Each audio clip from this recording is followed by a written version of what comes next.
Hello, everybody, and welcome on into week 7 of the NFL season here on Prop Culture. I'm Thomas Viola.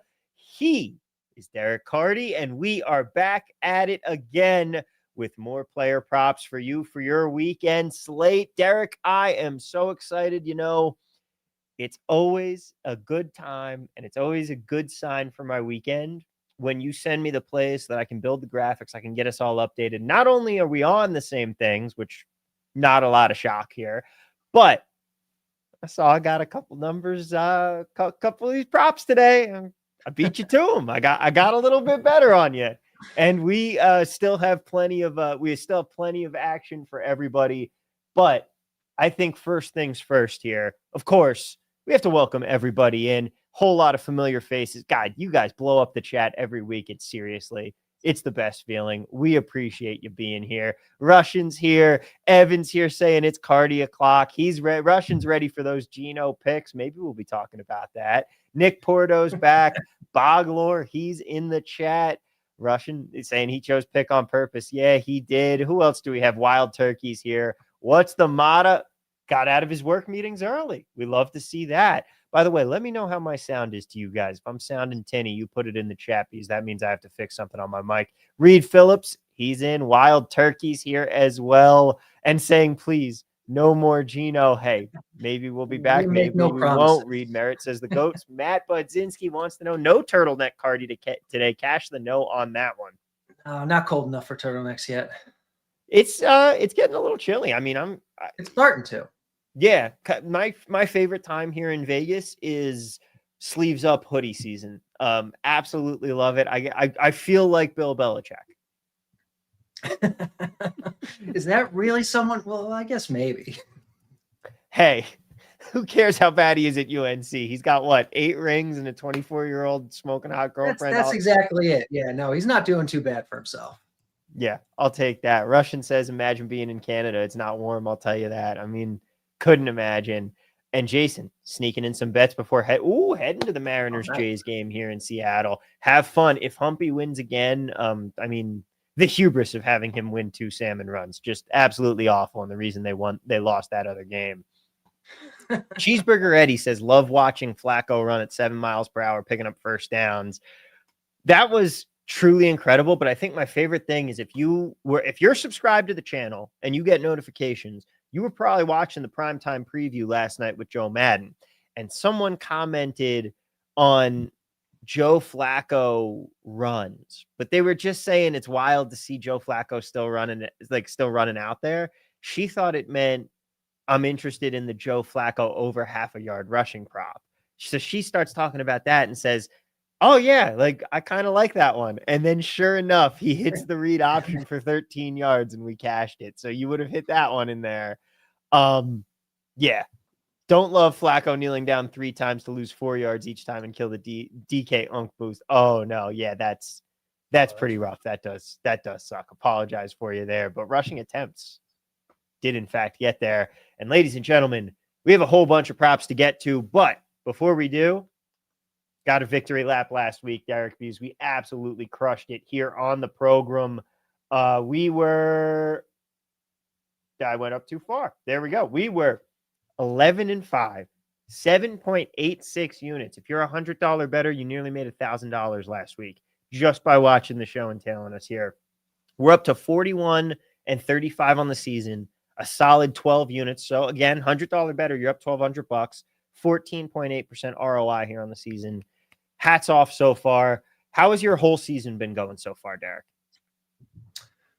Whole season's been going well for me. You know, the show is kind of nicely a microcosm of the whole season. There's some times where, I mean, on any given show, we're giving out just a small subset of picks, so it may not necessarily reflect the larger trend, but it has to this point. It's been a really good season on the show. It's been a really good season overall. I hear from people who are subscribed to the Blitz how well they're doing. So it's been a good year. I'm excited.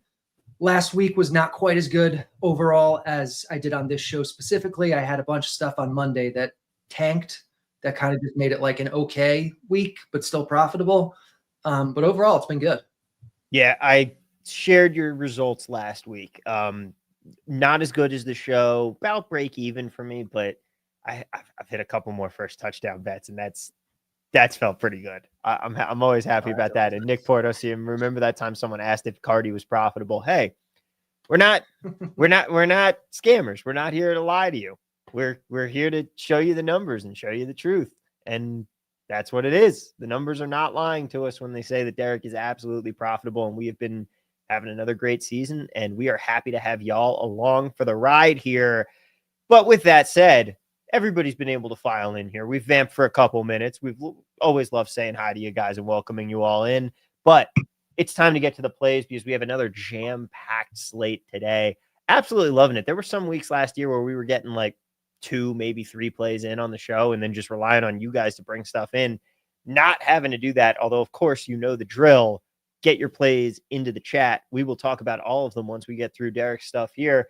But let's get started, Derek, because we are going to be talking about a whole bunch of guys, and we are starting off in the receptions market here. And I got to say, these numbers popped for me earlier. I was a little worried, so I'm really, really curious to get your thoughts here, because our first guy up is going to be Davante Adams. And Derek, are you a little bit worried about the fact that Puka Nacua is now out for this game? Yeah, I'm a lot worried because Davante Adams presumably is going to get a whole bunch of targets here, and the Rams like to target their top option, and we all know this. But I think that's why we're being offered value on it, because we're looking at Davante Adams under 6.5 receptions plus 102 at no vigs, the best number on the board right now. You can see the blitz is only projecting 5 for him, and that's based off like a 30% target share, which is like, you know, what we're going to expect him to get. The blitz is expecting him to get targeted a lot, but they are taking this game overseas to London. Does look like there might be some rain in the forecast. We want to take a look closer to game time on that, but that would help. And yeah, that's just kind of, I feel like the narrative here is Davante Adams is going to smash because Puka Nacua is out.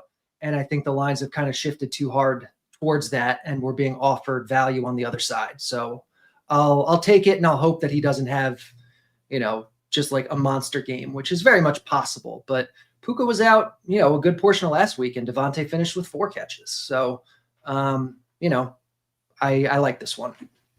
I will also say I was listening to the deep dive earlier this week, and Drew brought up a really good point. Stafford has not looked as good over the last couple of weeks as he looked to start the season. Maybe that back injury is starting to be a little bit more of a thing than any of us know about. Yeah, could be. Definitely could be. Yeah. And this Jags defense, I mean, they've been solid this year. The Jaguars have been able to get to the quarterback. The coverage has been good in the secondary. I don't have the numbers off the top of my head, so this is all kind of shooting from the hip, but this could be a really low-scoring field position-y kind of game. Definitely could. And that brings us to our second prop here, because, again, even with Puka out, we are looking at some serious unders and some serious fades of this Rams passing attack. Well, I don't know if serious fades is the right word, but we're looking at a second player's under here in Tyler Higbee. You are on the old list once again, Tom. Oh, scroll down to the newest list. My bad. We're looking at Tutu Atwell, not Tyler Higbee. That's my bad. Yeah, that's okay. Yeah, the Higbee line's moved. So we're off of that, and we are on Tutu Atwell, under 2.5 receptions, plus 240 is the best number on the board right now. Again, going overseas, looking like rain in the forecast, and I'm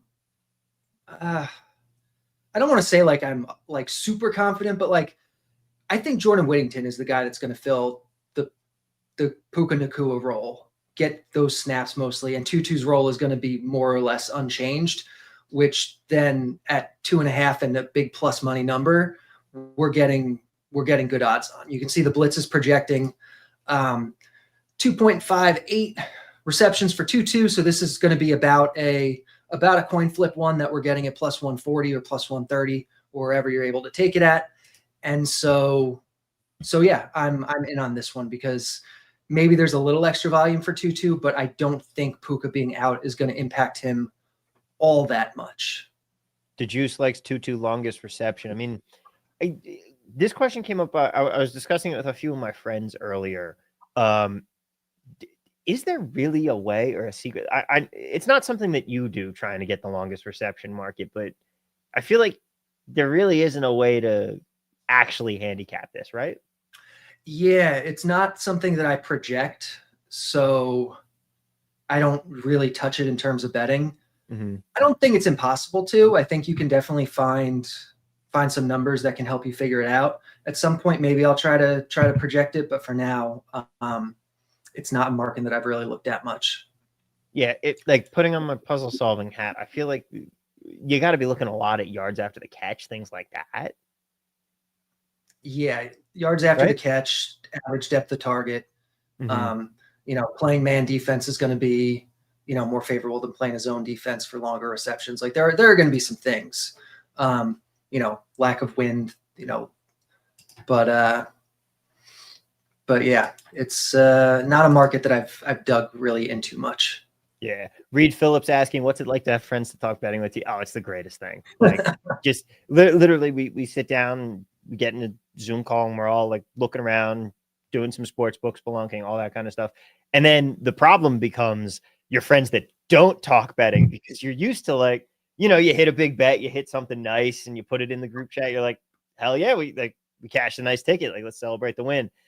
And then you have that one group where you got your friend who's like, Tom, no one cares about your bets. Stop posting them. Like, you people are no fun. But a couple people asking, we got some 3.5s at -170. What are we looking at as far as the 3.5 versus the 2.5 in your opinion here? Yeah, so let's talk about that because it looks like ESPN, DraftKings, FanDuel, maybe some offshores have 3.5.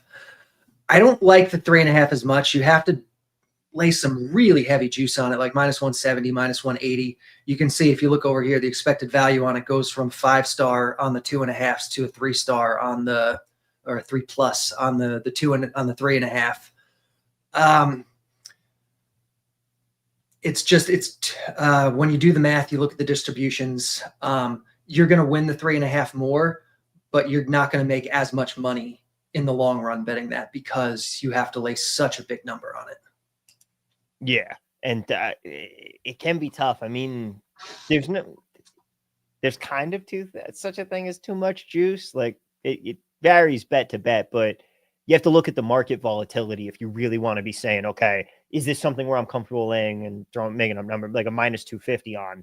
It depends. Yeah. And a receptions market. There are times when, yeah, exactly. There are times where you can definitely do that. I would never tell people, oh, only bet things -150 or below. Like I know there's people who come up with like rules like that. I do not subscribe to that at all. It's just all about the percentage chance it wins compared to the percentage chance that the odds imply.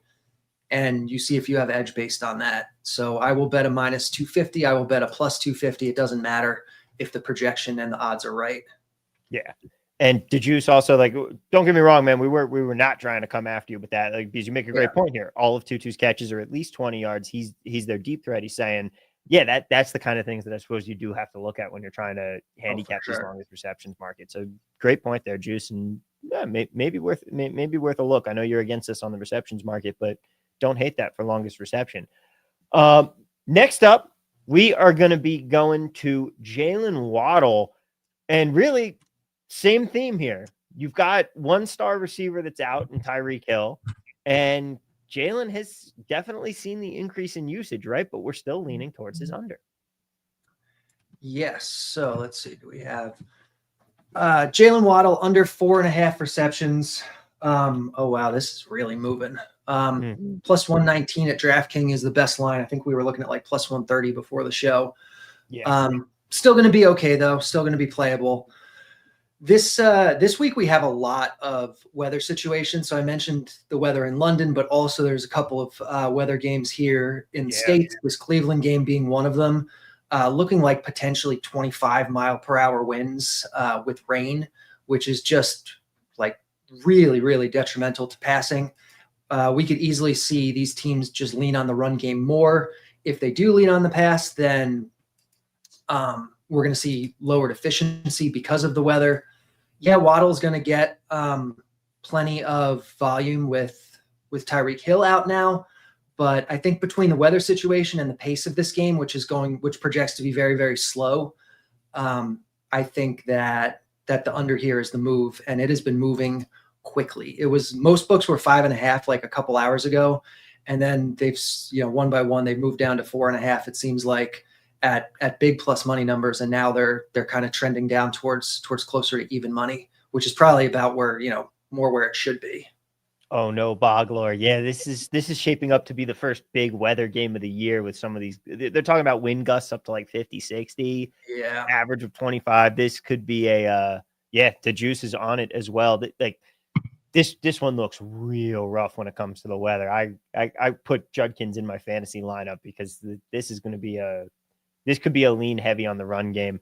I passed on. I noticed the blitz was popping on some A-chain unders and on the carries market. I passed on those because I was just like, oh, I don't know about that. So a lot of times weather factors don't get factored into the blitz until like Thursday or Friday, because if you're trying to look at weather on Sunday when it's 5 days ahead, it's really hard to say, oh, it's going to be raining on Sunday between the hours of 1 and 4, whatever it is. So the blitz isn't putting as much weight into weather early in the week. And then as we get closer and we can be a little more confident in those weather forecasts, then they'll start to find its way into the projections more. So that's just, if you're using the blitz on your own, something to keep in mind. If it looks like there's going to be really bad weather early in the week, it's probably not in the projection yet, because that weather can always change. But if it doesn't, you probably wind up with some picks that are not as valuable as you thought they were. Judkins under rush. Maybe lay off those rushing yards. What do you think, Derek? Yeah, I know they're popping up right now because they're really high. Like I think Judkins rush yards prop is like 90 right now or something, just like Saquon Barkley last year kind of levels, Derrick Henry levels. I know they're showing value. I wouldn't mind if you want to go for it, but they didn't make the list for us today. I'm a little worried. The weather's theoretically factored in, but you never know which teams are just really going to embrace it. Like it's factored in from an average standpoint. On average, teams tend to run X amount more when it's windy, X amount more when it's rainy, whatever it is. But sometimes teams are just like, all right, screw it. We're just going to go all in and we're just going to run. Like we've seen it in snow games before where, the team throws the ball. What was it, the Patriots game a year or two ago, maybe, where like one of the teams threw the ball, like I think it was Mac Jones. He threw the ball like 5 times all game or something like that. Like you never know when something like that is going to happen. So there is always extra variability when you're dealing with these factors.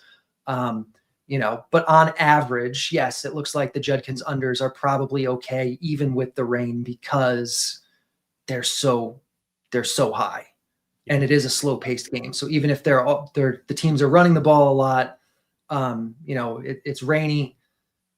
That's just going to eat clock. The game might not have as many plays overall as you would hope for him to get over there. So I didn't bet it yet, but it's not, I don't dislike it.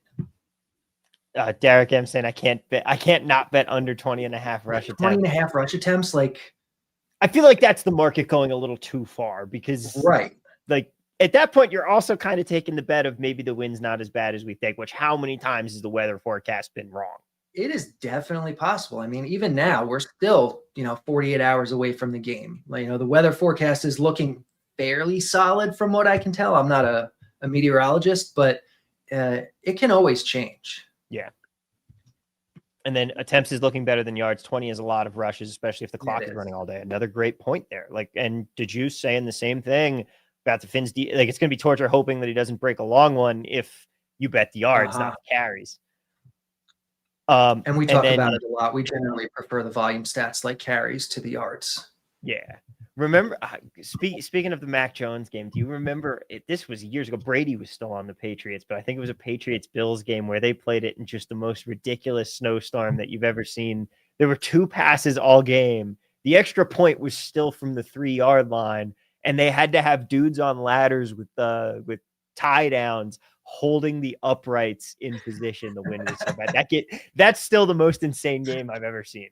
Yeah, that's crazy. Mm-hmm.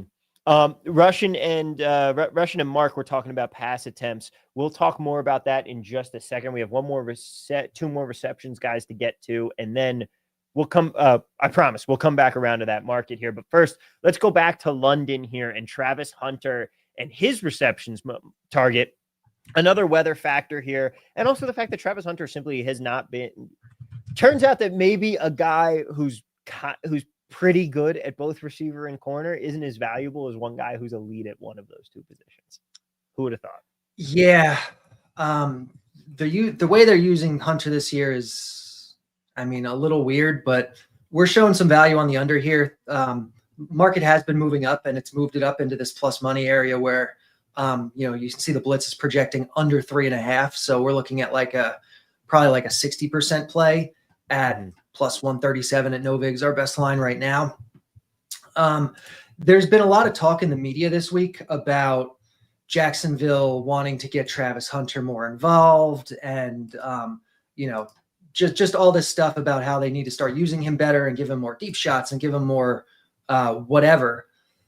But then there's also been some quotes that have gotten kind of missed. Like if you're in the Coach Speak Index Discord, which I talk about all the time, just yesterday, offensive coordinator Grant Udinsky said, "We never want to force somebody the ball.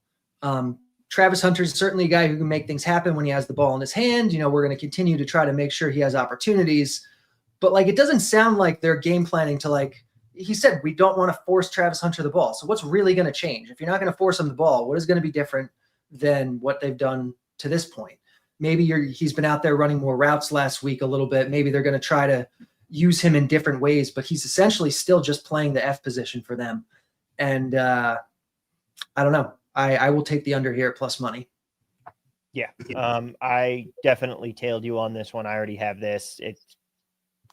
I like this bet a lot.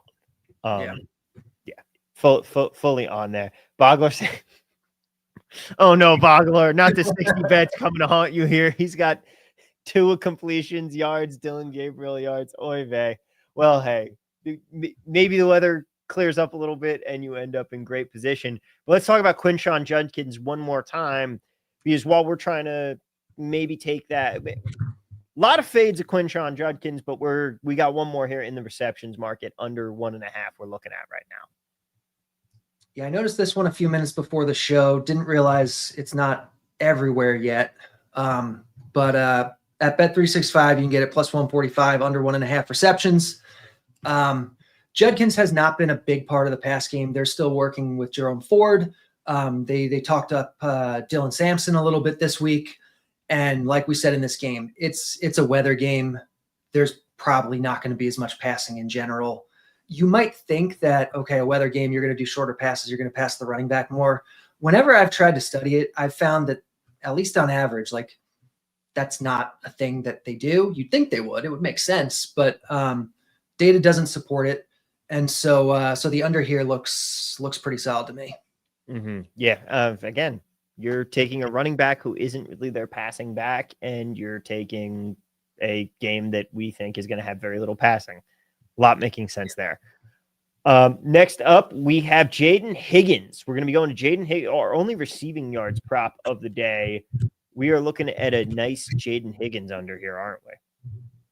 Yes, we are. We are looking at under 24.5 minus 115 at ESPN is our best line, but you can see pretty widely available around there. You can see the blitz is projecting about between 7 and 9 yards under the implied line here. So definitely some value. Jaden Higgins got some hype in the preseason, fairly high draft pick. Just really hasn't done much. I feel like this could be one where coming out of the bye, people are expecting him to maybe be more of a part of the offense. It's always possible, but they really do like Xavier Hutchinson. If you're in the Coach Speak Index Discord again, just yesterday, D'Amico Ryans was talking up Xavier Hutchinson. So I don't really think Jaden Higgins' role is going to grow that much this week. I could be wrong, but I'm obviously willing to bet that I'm not.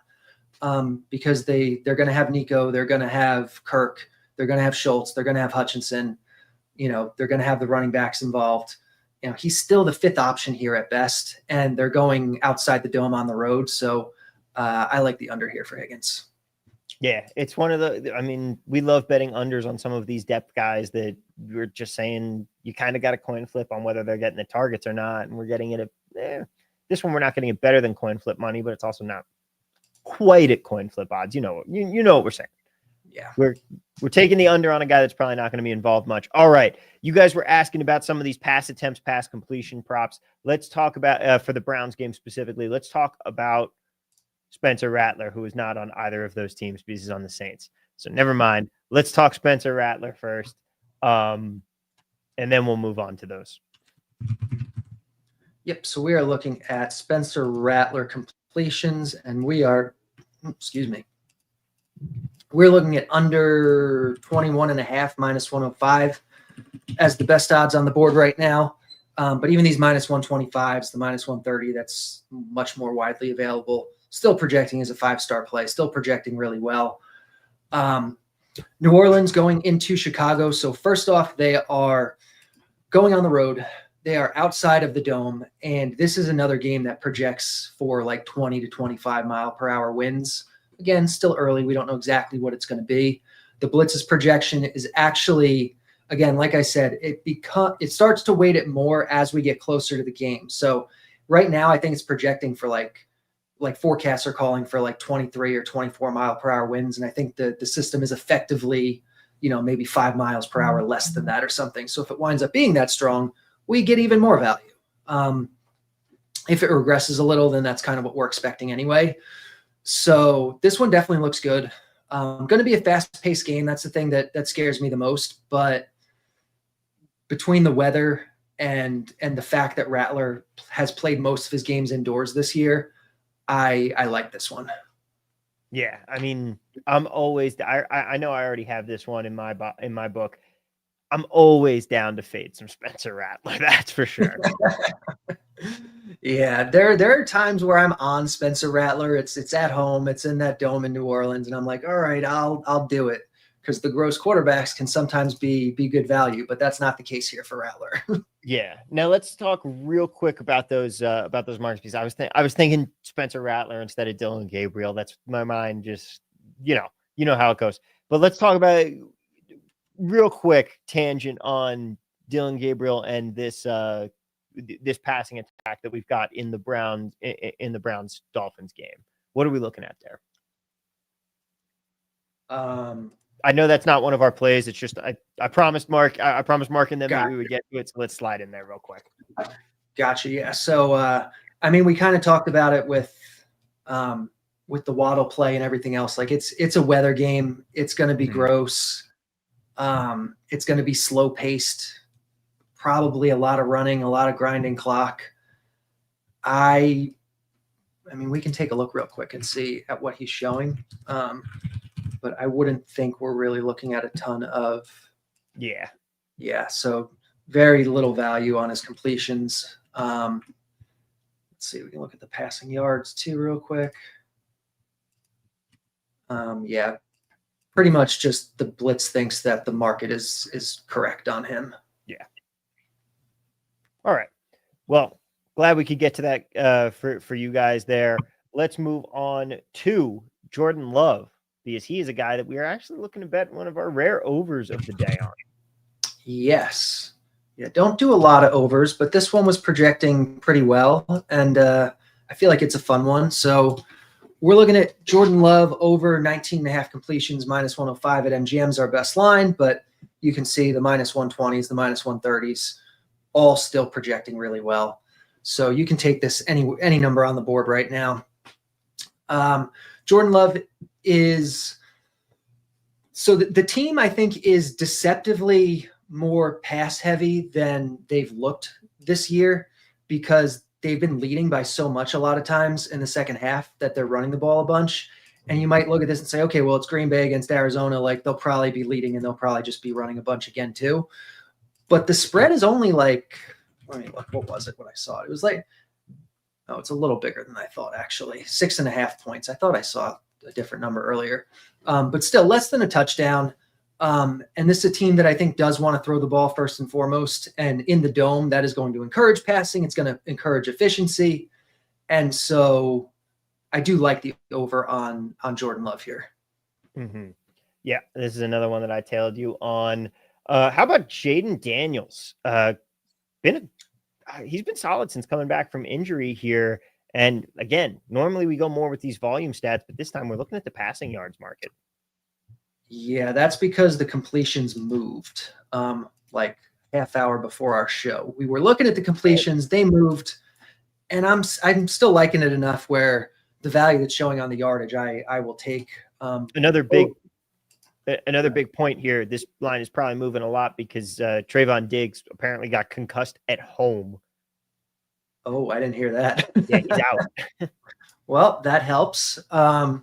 Over 223.5 minus 111 is our best line. You can see the numbers are a little all over the place, but even at these 230s, you're still fine. Going into a dome in Dallas, facing a bad Dallas defense, fast-paced game.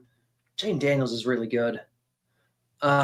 Biggest concern is that McLaurin is out and Debo could be out, but I think even if they're out, he still is an easy favorite to get here. You can see the blitz is projecting 270, so it's a big gap. Yeah, man, it's tough. They you sign Terry McLaurin to the big extension. You go and you get Debo, and everybody's like, "Oh yeah, they're going to help Jaden Daniels out. They're going to help and get him targets." And now they're both hurt, and they've both been out for several weeks. Tough scene. Yeah, it is a tough scene. Yeah, I don't mind doing a ladder at all on this, Nick. Yeah, I mean, that's a good idea. Especially given what the Cowboys like to do and how pass heavy they like to be. If this game is a shootout. Yeah. Yeah, could easily be a shootout here. I think it probably will be.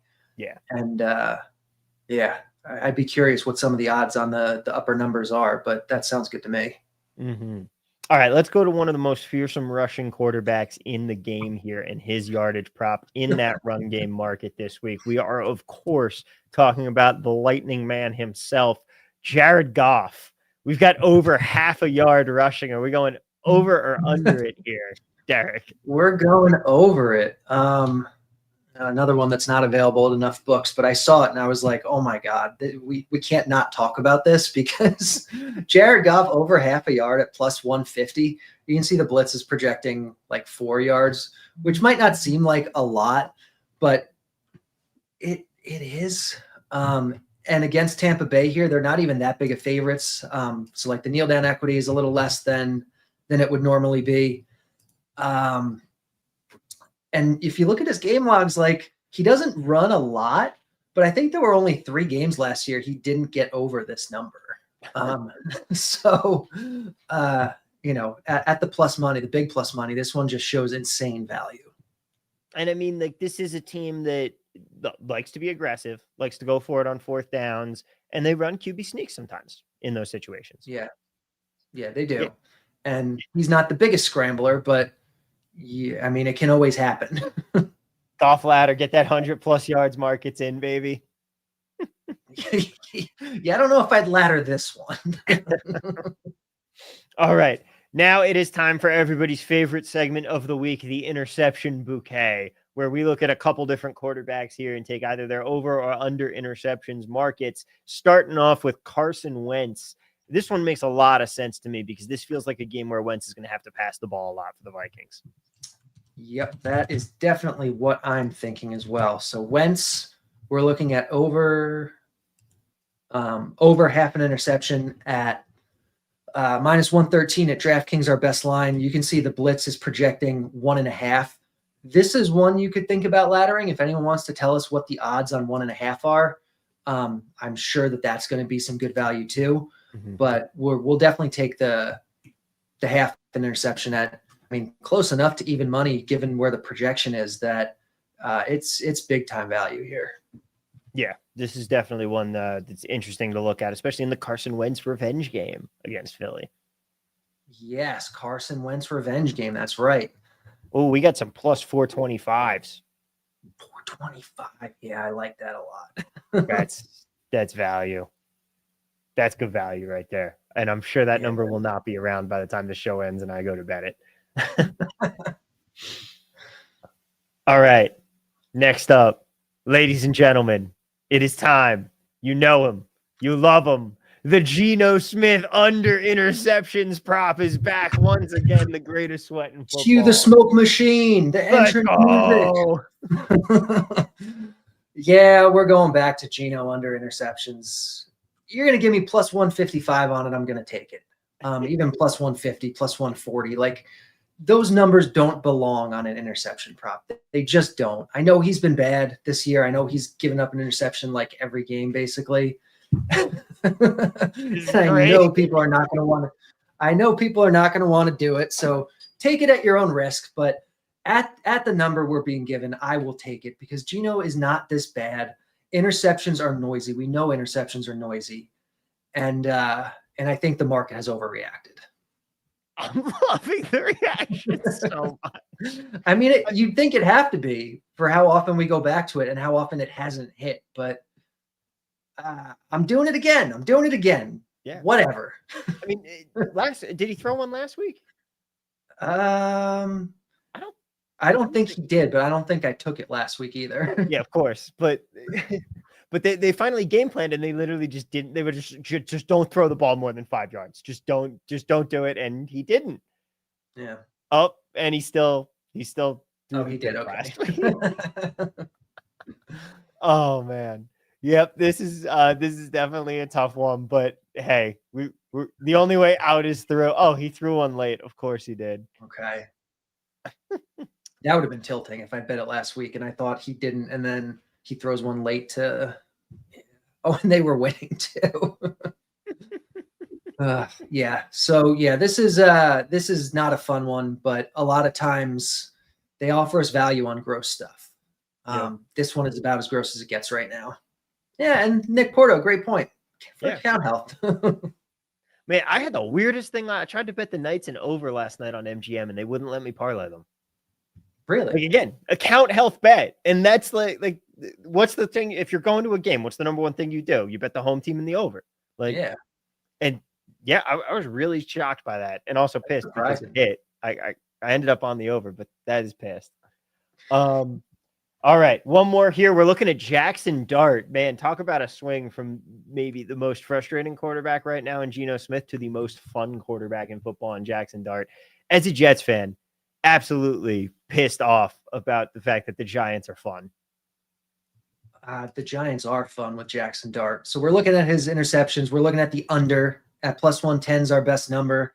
He has a tough matchup against Denver, but this is a team that is running a good amount. Jackson Dart has looked good, and the projection likes it. You know, we're projecting under half here. So under half at plus money or even money, even down to this minus 110 looks totally fine. Like we're looking pretty good on this. And it's like we always say with these interception props, like we're not saying, oh, Jackson Dart's definitely not going to throw an interception. We're just saying, okay, you bet enough of these over time, maybe Geno Smith excluded, and you're going to come out ahead. You're going to be profitable. Some are going to win, some are going to lose, but it's a tough market to just handicap without a projection. And so a projection can do a good job in a market like this, especially, over a big sample size. Yeah, it is. I mean, we talk about it every week, and we're probably going to say it every single week for the rest of the season here. And we really should. If I had more time, I would go in and just catalog our interceptions bets record and see how that plays out at the end of the season, just to illustrate the point. But we're going to lose a lot of these. We're going to win a lot of these. Yeah. And it's just, we want to get as much volume because, again, we're taking something that's really always supposed to be priced very close to a coin flip. And we're taking all of these outliers and flipping that coin as many times as we can. Oh, Bogler coming in clutch for us. If you have it so far in the season, would be very curious if you can pull that up right now. Sure. Yeah. Hey, we did well last week for the first time. I'm curious what it is so far, and if we can track that every week, that would be super clutch, Bogler. He's going to get it for us now. Also, if you wouldn't mind just shooting that to me in Discord, I know you have me on Discord, Boggs.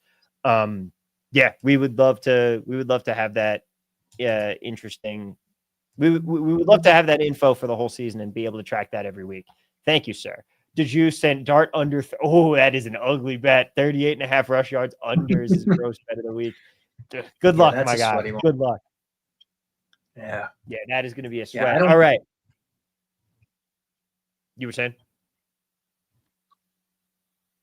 Oh, I thought you were going to say something and I interrupted you. All right.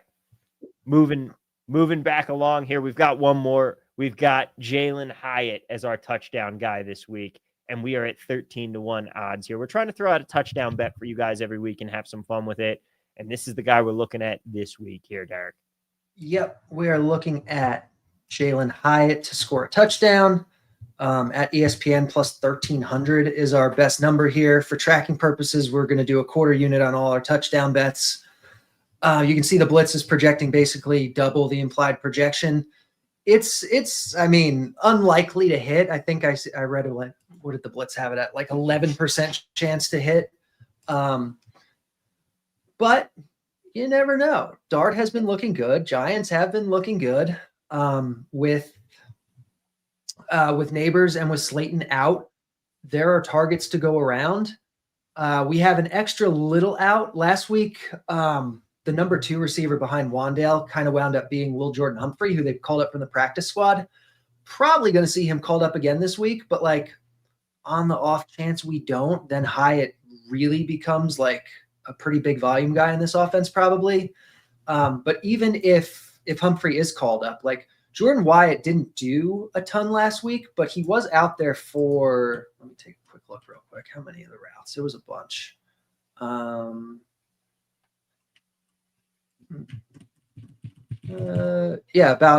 2/3 of the dropbacks. He was out there running a route. He was 4th on the team behind Wan'Dale, Theo Johnson, and Will Jordan Humphrey. And he has pedigree. You know, he hasn't done much in the NFL, but like he was a guy that people were excited about coming out. So at a big number, this one looks fun. Mm-hmm. Yeah, I mean that's we're the touchdown props. We are looking to have some fun with you guys while also taking something that's still plus EV and that we can root for on a little bit of a long shot here. Have some excitement with it. All right, yeah, ladies and gentlemen, it is that time of the show here. Let's talk about your props, your questions. We got 20 minutes or so here to hang out with you guys and answer all of those. I'll let you start throwing those in there while I recap our best bets of the week here. Here's your recap. Ladies and gentlemen, we're starting off with Davante Adams under 6.5 receptions, plus 101, best odds at Novig. Tutu Atwell under 2.5 receptions, plus 140. You can find that at a bunch of books around. Jaylen Waddle under 4.5 receptions, plus 130. We're looking for that at the 365. But we've got Travis Hunter under 3.5 receptions, plus 137. Hunter and Judkins under 1.5 receptions, plus 145. Best number on that one. Jaden Higgins under 24.5 receiving yards, minus 115. Best odds at ESPN bet on there. Spencer Rattler under 21.5 completions, minus 105. Jordan Love over 19.5 completions, even money. Jaden Daniels over 222.5 passing yards, minus 111. Jared Goff over half a rushing yard, just half, plus 150 at MGM and Hard Rock. Carson Wentz over half an interception, minus 113. Geno Smith under half an interception at plus 155. And rounding us out here, we got Jackson Dart under half an interception, plus 110. Jalen Hyatt over half a touchdown pass, and that Jordan Love one we already went to, but it managed to sneak past me on the graphics board when I was creating it, so it's back there once again. You can go ahead and ignore that. We already talked about it. Ladies and gentlemen, thank you so much. Let's talk about some props here. Chad Martin saying his INT prop bets are minus 3.66 units, minus 9.25% ROI on the season. Still plenty of time, plenty of things to go around. Yeah. What's the sample sizes are going to be small. Like we said, you need a big sample size for these kind of markets, and they'll start to even out. I was actually just looking at mine because I keep a bet tracking sheet, which we should put in like the show description or something so people can find it. We do. It is in the description of every show. Great. Okay. Awesome. Yeah. So you can find that then, and you can even go and look yourself. Down 1 unit on interception props across everything I've done this year. So is what it is, but you know the math I think supports it, and so just building up that volume is the key to it. Yeah. What's the Mata has our first prop to go talk about here. We've got Justin Fields passing yards. What a shock. We're looking at the under here for him. Wouldn't surprise me if your numbers actually have him towards the over in this. But that being said, no Garrett Wilson, which means, Derek, I think you and I are playing receiver this week for the Jets. I mean, it is going to be real gross out there for them. Yeah, you can see that there is a bit of value on the over depending on the book. Lines are kind of all over the place. If you have exchanges and you're getting plus money on it, maybe. I don't think I would take it. It's going to be a gross one. The Jets just want to run. There's no Garrett Wilson. But 173 yards it's a low number. It's a low number. I think they're also missing Josh Reynolds, like the number 2 guy too. No, Reynolds is in, unless I missed something today or whatever. But I think he's good. I think he's playing. It's rough out there. It's not quite as bad as the years where Sharon Peak was getting routes, but as a Jets fan, I've seen some rough wide receiver cores, and this is up there with the worst that we've seen. Rich wants to talk not about a prop, but about a spread. Why is the Eagles spread? Why isn't the Eagles spread minus infinity? No way they can lose 3 in a row. They definitely can, buddy. I'll tell you that. Yeah, we can take a quick look at the game sheet and where the blitz has the spread on the Eagles. Where are the Eagles? So spread's -2, roughly. Consensus line is -2, and the blitz is like right there. So yeah, it agrees with the market. I'm sorry, Eagles, Minnesota. Yeah, -2 feels about right to me. That this team, the vibes on this team are incredibly awful. Even when they were winning, the vibes were horrendous, which is wild for like a Super Bowl champion team with a 4-2 at the time, like 4-2 record, just absurd. Ryan wants to know. Hold on, before we move on to the next question, while we're looking at this sheet, can I interest anybody in a Las Vegas spread bet? I hear their quarterback is really, really good, and you guys like betting on it. Honestly, I absolutely am interested in some Raiders in this game. They always play the Chiefs really weird. Like this is the game, no matter how bad the Raiders are, every single season. And I know this isn't by any way, stretch, or form a plus EV way to handicap games, but man, they show up for this game every year. As Russian says, LV spread. All right. How about Jake Ferguson? Oh man. How about Jake Ferguson props? Let me tell you, Derek, I am leveraged out my keister on Cowboys Commanders props this week. I've got like 6 different props in this game, which is definitely not good. But the Ferguson props I thought looked kind of interesting, especially so like this line here that you see, this 5.5 at +150, it's Fanatics. So you might not be able to get it, but on my list to do after the show is to go and look at some other books and see if there are alt 5.5s anywhere near that number, because if there are, then I definitely like that. But even the 4.5s you can see are showing some value here. Yeah, I definitely have some Ferguson props this week, I believe. I mean, I've got like everything this week. Plus CeeDee Lamb is back. I've got some of his unders because, there's a lot of mouths to feed on this game. This Cowboys offense has a lot of weapons. Yeah, they do. And I'm not convinced CeeDee Lamb is going to come back at 100% either. I think he's going to be a little limited to start. So that definitely makes me like some Ferguson stuff more. Yeah. Plus you've got Pickens, who is an incredible talent at receiver, even if he does listen to the voices in his head way too much, but it's fantastic for us. Reed Merritt wants to know, any good looking Fannin props? Do you think the market has adjusted enough on Fannin quite yet? Because we definitely were making some money on him early on from the fact that he was getting way more usage than Njoku. Yeah, I would think the cat's out of the bag with Fannin. I don't think we're going to be seeing much value on him because, you can see very little value. We can look at his yards too to be safe, but people want to bet Fannin. He's exciting now, and those types of guys you are very rarely given good enough odds to actually bet, and that looks like the case this week with Fannin. Yeah. DeJuice wants to know about Mahomes over 2.5 passing touchdowns. You got him at +169. I mean, if the Raiders play this game close and the Chiefs have to pass, you've got a good option there. And also the Raiders defense is a little more vulnerable against the pass. Yeah, you can see the blitz here.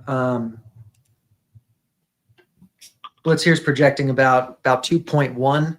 So I guess the 2.5s, even at big plus money, are not really showing tons of value, but you never know. I mean, it is a very pass-heavy team. They have Rashee Rice back now. The Blitz does think that, Vegas might play them a little closer than the market thinks. So, go for it if you want. Yeah. By the way, I see everybody throwing their props in. I mean, if you can't tell, I'm going down the list. So if we haven't talked about you yet, we will be getting to you down here. But here's a good one. Did you also want to know Mason Taylor receptions? I'm curious about the value. I mean, who else are you throwing to? But the problem is that the Jets don't throw the ball. Thing. Are you going to throw the ball more than 6 times in the whole game? That's a good question. The Jets might run the wishbone. They really might. Let's take a quick look at Mason Taylor. Yeah.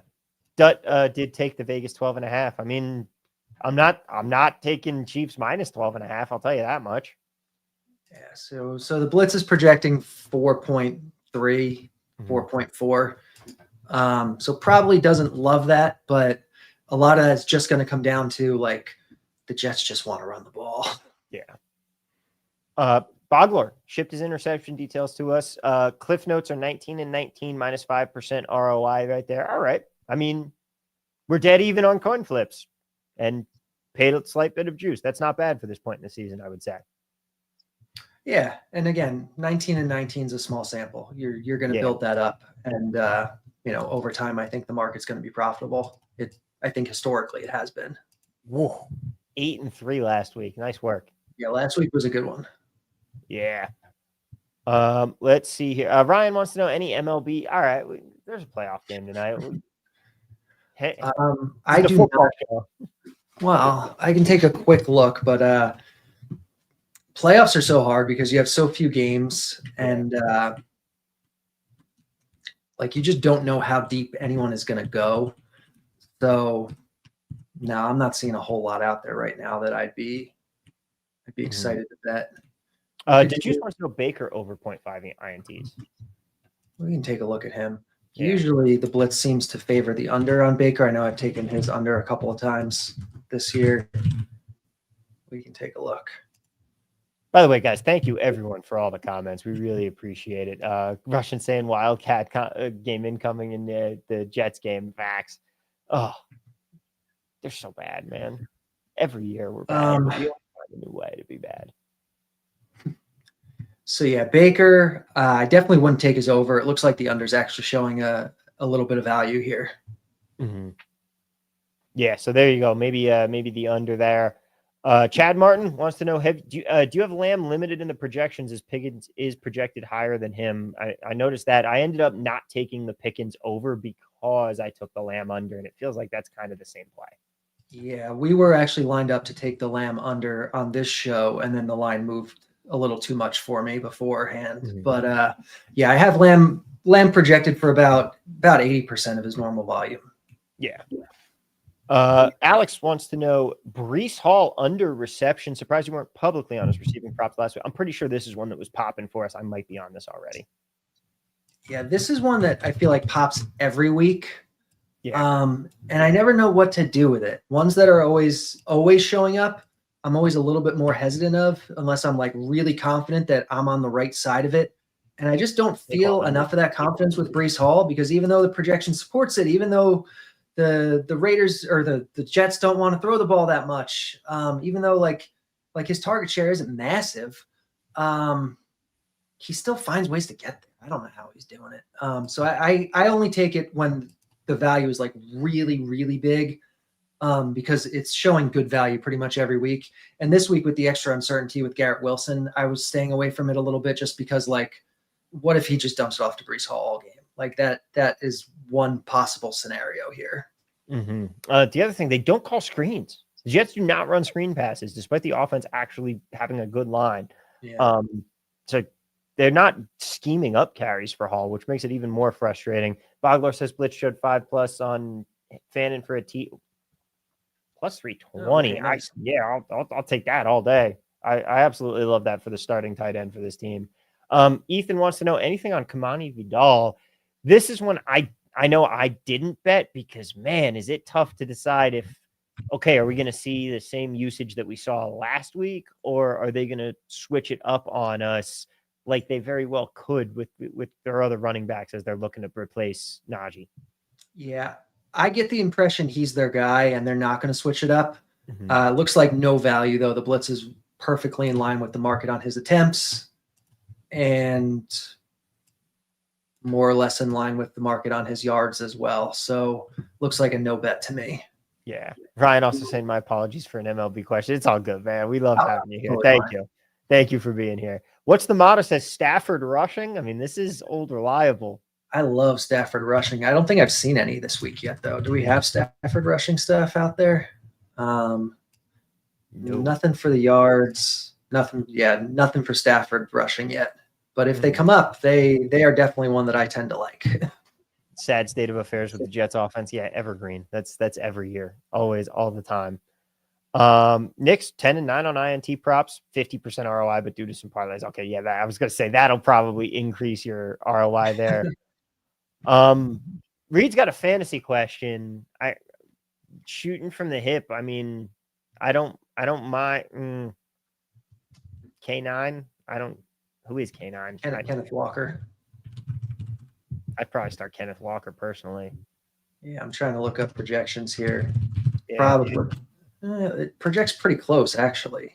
Who's your tight end if you're not just playing Fan in the tight end spot? That's my question. Well, probably picked up Fannin off waivers. If you use the blitz, you probably have Trey McBride. So if Fannin's your backup, then I could see that playing out that way. Mm-hmm. But yeah, I'm looking at it's close. It's close. I'd probably just play Walker, but especially if you do have the blitz, look over the projections and see who it likes the most. Yeah. Bogler pointing out he'd like to stay for the record. Last year, he told us Drake May was good. Are you a believer now? Yes, I was wrong. Drake May is good. I thought the Patriots were going to be terrible this year. I have been very, very wrong. That is by far my biggest miss of the season. All right, we've got a couple more questions here. Dylan Gabriel underpassing TDs from Danny Diaz. What up, Danny? Good to see you in here as well. I'm sure this is going to be something that pops for us a little bit. I know I've taken this one, I think, like every week he started so far. Yeah. Yeah, this one has some value. Definitely you can take it under half a passing touchdown at plus 200 in bad weather in a slow-paced game. Yeah, you can sign me up for that one. Taylor Holt wants to know thoughts on the RB split in Carolina with Dowdle and Hubbard. Any strong position? This is going to be a tough one because it's coach speaking. It seems like they like Hubbard, but how do you not keep feeding the guy who just had back-to-back 200+ yards from scrimmage games? It's a really tough call. And then we got the report today that they internally decided that one of these guys is going to get a heavy workload. So it's not even like they're going to like split it, presumably. It's just going to be like one guy is the bell cow and the other guy is the backup. Yep. They love Hubbard, but I mean, it's hard to ignore what Dowdle did. Originally, I think I was on this is going to be kind of split and Hubbard's still going to be the main guy. Dowdle's just going to get like a little bit more work than he used to thing. Little by little, I might be being swayed over to the Dowdle side. I hate overreacting to 2 weeks, especially for running backs, but it does seem like they're leaning that way if I'm reading the tea leaves correctly right now. If you're coach, why are you not just feeding the hot hand until he cools off and then you switch? I'm like, whatever. Maybe that's what they're going to do. Yeah, I've never coached it down a football in my life. What do I know?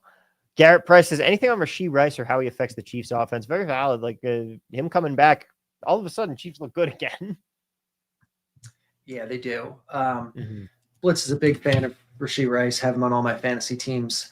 I do think there's a little more uncertainty with just how big his role is going to be. Like, I think everyone's assuming he's going to come in and just all of a sudden have this monster role. And so really no value on betting him. But I don't know. Like, there are more mouths to feed in that offense than there have ever been when Rashee Rice has been like a huge target hog. So I'm just a little like, is he going to be, a 30% target share guy, or is he going to be more low 20s? And I think there's a higher chance that he's low 20s than people are generally, thinking he has. Yep. Did you think Chuba will have at least 11 touches? They're not paying him a big contract to watch. I don't care how much money you're paying someone. If the other guy's good, I'm playing him. Also, Hunter Henry anytime touchdown. We can take a look at that. I generally like these tight ends because like you're getting the guy who's supposed to get the goal line targets, right? Yeah, they're pricing them like it though. Plus 210 Yeah. is the best odds. There's no value on that, it looks like. Mm-hmm. Bogler Blitz showed 5+ on Rashee Rice earlier in the week, under 54.5 at +110. Has it moved up? Yeah, earlier in the week, I wasn't projecting him for a full workload. Mm-hmm. And then after kind of hearing some quotes and stuff, I bumped up his usage. And Duttbets wants to know, and this is going to round us off here because I know we got to get out of here. Bill Krosky Merritt under attempts any good? I know I bet his yardage under. And it's at 64.5 now. Yeah, you missed out on that one. Yeah. So this one's definitely showing value. I haven't hit it just yet because part of the reason it's showing such good value is that I feel like I always talk about it, that in the Washington offense, you always have to break off a bunch of design runs for other pieces than the running back. You have to break off a bunch for, like 20% for Jaden Daniels, and then like 10% for Deebo Samuel, and then like a little bit for the backups. And, you wind up with him being, like a starter with like a 50% target or carry share. Yeah. With Deebo out, or with Deebo questionable. not out, like legitimately questionable. I kind of was hoping we get some news on that this afternoon before I dove into this one. Mm-hmm. But if you just want to take it, you can. Yeah. I took the yardage under because it was just obscenely high. That's probably something that's still popping. That's where honestly, this is one of those where I might want to invest more so in that side of things because as Russian points out, we bet his attempts last week and he just keeps getting all the carries. Like, I don't know. I preseason hype. Yeah, he's been good so far, but he's getting priced like he's Saquon. And even Saquon, the unders are profitable this season finally. Yeah. All right. Jim Robinson's got our last question of the show. Blitz is showing value on both Woody Marks and Nick Chubb overs. How do you tackle something like that when both players take carries away from each other? Bet them both, or is there a better approach? I'm staying away from the Texans' backfield. That's how I beat that market. Yeah, I mean, if the lines are low enough, there's always a point where you take them. It's weird that they're priced that way, but you can take there will be some correlation there, but not necessarily a ton. So you could take them both if you want, if it's showing enough value for you. Yep. All right, ladies and gentlemen, that is going to do it for us here on the show today. Thank you all for being with us. Thank you all so much each and every week. You guys are the real MVPs. We appreciate you keeping the show on. Hit that like button, hit that subscribe button. Make sure that you've got the bell on for notifications. Come back for End Zone Live. Of course, we got Wager Talk last call, both Saturday and Sunday mornings to get your final bets in before the college and NFL slates kick off. End Zone Live sweats through the entire early slate of games for the NFL season on Sunday. It's always a fun time. We've always got a bunch of great guys in there having a good time, having some good laughs, and of course, talking about some in-game bets. Let me tell you, I've been making some money on the in-game bets because I've been chilling and hanging with the End Zone Live guys. So well worth your time to check that out as well if you haven't already. Thank you all again so much. We appreciate you being here, and we'll be back again next week, same time, same place with more great plays. But in the meantime, let's go have a great week and let's cash some tickets. We'll see you next time, everybody.